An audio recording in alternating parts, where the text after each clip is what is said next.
New tonight, Ford Motor Company issues a major recall, and it's their second largest this year. More on that in just a moment. Plus, parents could soon get some money back after a judge rules an online retailer is in fact responsible for some purchases their kids made on the smartphone.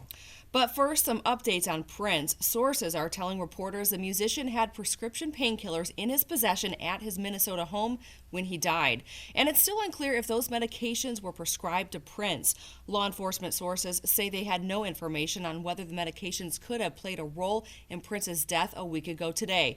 And today, we're also learning a search warrant was issued, allowing cops to search the home in Paisley Park Studios where the singer lived and died. The details are sealed pending the investigation, but many suspect it has everything to do with prescription drugs, which could have contributed to the music legend's death. In business news now, the day after Apple reported iPhone sales falling in the last quarter for the first time ever, it's a brighter picture coming from one of Apple's competitors, suggesting a shift on the horizon. Samsung starting to do a little bit better. The company's earnings were slightly better than forecast. Samsung executives credit their positive report to the early launch and successful sales of the Galaxy S7 and S7 Edge. It's a hopeful sign for a company that lost $8 billion in market share last year. Recall alert. Ford Motors is recalling over 200,000 of its American-made vehicles. The majority of this recall is due to faulty automatic transmissions that suddenly downshift into first gear. This is Ford's second largest recall of the year. The recall covers older F-150s and Expeditions, Mustangs, and the Lincoln Navigator.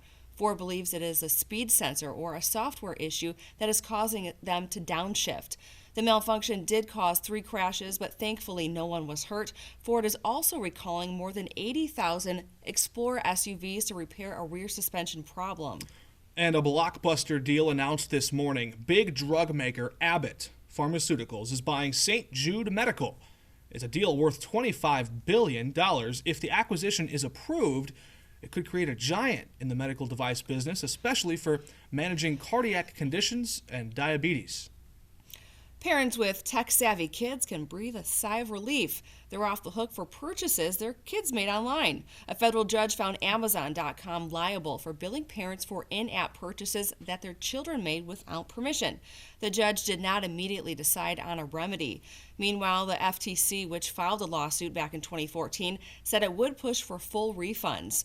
The agency accused Amazon of failing to make proper disclosures to parents over purchases made by their children while using apps like Pet Shop Story.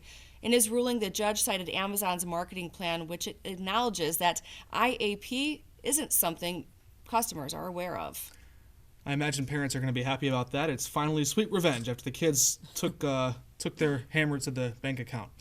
And I know just what you can do with that extra money. As the Frappuccino celebrates its 21st birthday, Starbucks is bringing back its limited edition birthday cake Frappuccino. Available now through next Monday, the icy beverage described as a creamy blend of vanilla bean and hazelnut, topped with, yes, pink whipped cream. Despite turning 21, no, the product will not have any alcohol. I'm sorry to disappoint. Shucks. Well, anyways, it sounds great, and I think I have a mission for our intern. Well, the Buffalo Zoo welcomed its first African lion cub in 25 years.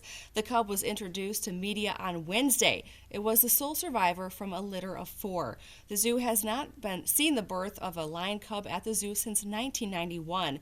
While media did get a sneak peek, zoo officials say it will be a long time before the cub will make its debut in the exhibit. There's no official name for the cub just yet. Man, just the load of cuteness. Can you get a load of that? I mean, yesterday we had tigers. Now we have lions. Do we have bears tomorrow? We'll have to see. And for those of you who may have dreamed about storming off the job in a fit of rage, take a look at this. An airport employee was supposedly fired in Russia, or so the website claims. So to get his revenge, he takes this heavy-duty excavator and demolishes the airplane. That jet is valued at $6.6 million.